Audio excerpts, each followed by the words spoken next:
Outer ring road flyover toll plaza దాటిన తర్వాత ఇది మై హోమ్ అవతార్. ఇది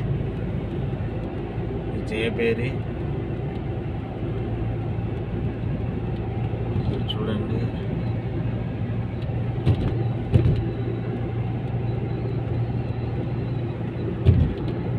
ఇక్కడ లెఫ్ట్ వెళ్తే బెంగళూరు వెళ్తాము, బెంగళూరు హైవేకి. రైట్ వెళ్తే ముంబై హైవే సైడ్ పటాన్ చెరువు ఎగ్జిట్ నెంబర్ 3. ఇటు లెఫ్ట్ వెళ్తే శంషాబాద్ ఎయిర్పోర్ట్ అండ్ బెంగళూరు వెళ్తాము. సో ఇప్పుడు మనం శంషాబాద్ సైడ్ వెళ్తున్నాము.